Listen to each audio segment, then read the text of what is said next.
చిత్తశుద్ధి ఉంటే ఈ ప్రాజెక్టులు ఇప్పటికి పూర్తయి ఉండేవి చాలా వరకు. మీరు అన్నట్టు రాయలసీమలో కనీసం కాలం లేకుండా చెరువులు నింపినాము. మీరు ఇక మేము బ్రహ్మాండం సాధ్యపడిన 400 కదా 950 టీఎంసీలు పెరిగింది ఈ 2 ఏళ్ళు. అంటే ఇంత నీటిని వృధాగా పోగొడుతున్నారు. అంటే పాలకుల్లో నిజమైన చిత్తశుద్ధి ఉందా లేదని మీరు భావిస్తున్నారా లేదా? పాలకుల్లో చిత్తశుద్ధి గురించి మా సబ్జెక్టివ్ ఒపీనియన్ చెప్పేదానికంటే కూడా వాళ్ళు చేస్తున్నటువంటి పనులు, నిర్లక్ష్యం చేస్తున్నటువంటి పనుల్ని మనం ఒకసారి కనుక చూస్తే వాళ్ళ చిత్తశుద్ధి ఏమిటనేది ప్రజలకే అర్థమవుతుంది. జలగం వెంగళరావు గారిలో కనిపించినటువంటి చిత్తశుద్ధి కానీ, ఆ ప్రయత్నాలు కానీ, ఆ ప్రభుత్వం కాలంలో కనిపించినటువంటి సాగునీటి రంగం మీద శ్రద్ధ కానీ, తర్వాత మళ్ళీ ఎన్టీ రామారావు గారి హయాంలో శివరామకృష్ణయ్య గారి ఆధ్వర్యంలో మళ్ళా చూడటం జరిగింది. గాలేరు నగరి కానీ, అంద్రీనివా కానీ, తెలుగు గంగ కానీ ఇవన్నీ కూడా ఆయన హయాంలోనే కృష్ణానదిలో ఉన్నటువంటి మిగులు జలాలను పూర్తిగా ఉపయోగించుకోవాలి అనేటువంటి చిత్తశుద్ధి ఆ రోజున కనిపించింది. అదృష్టవశాత్తు 1980లో బచావత్ ట్రిబ్యునల్ తీర్పు ప్రకారం కృష్ణానదిలో మిగులు జలాల మీద చివరి రాష్ట్రమైన ఆంధ్రప్రదేశ్కి పూర్తిగా హక్కుగా కాకుండా అవకాశంగా బచావత్ ట్రిబ్యునల్ మనకిచ్చింది.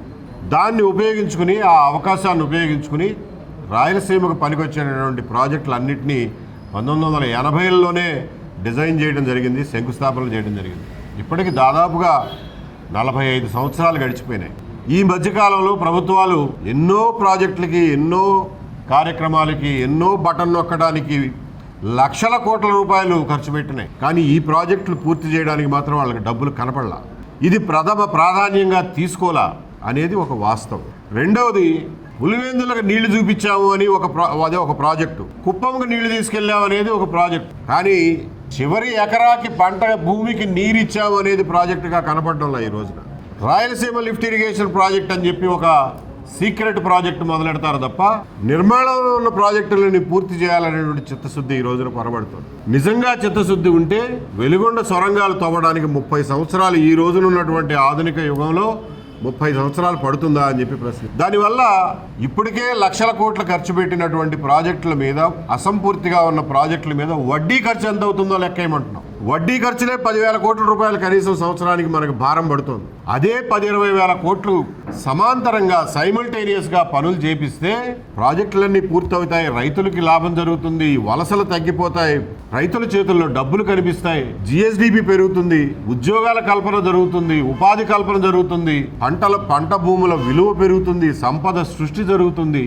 దీన్ని ఈ రకంగా చూడమని చెప్పి ప్రభుత్వానికి విజ్ఞప్తి చేస్తున్నాం. అంతే తప్ప మీరు నీళ్లు ఎక్కడికి ప్రధాన కాలువ ద్వారా చేర్చారు అనే దానికంటే కూడా ఎన్ని పొలాలకి, ఎన్ని ఎకరాల పొలాలకి మీరు అదనంగా నీరిచ్చారు ఈ సంవత్సరం అనేది ఏ సంవత్సరం ఆ సంవత్సరం చూసుకోవాలి. మీరు కర్నూలు జిల్లా మల్యాలలో ఎత్తి అంద్రీనివాలా పోస్తున్నారు. అది కుప్పం దాకా వెళ్ళడానికి కోసం అని చెప్పి మధ్యలో ఎక్కడా నీళ్లను తీయకుండా జాగ్రత్తగా పట్టుకుని చూపిస్తున్నారు. అయిపోయింది సరే, కుప్పం పర్యటన విజయవంతమైంది, నీళ్ల పర్యటన.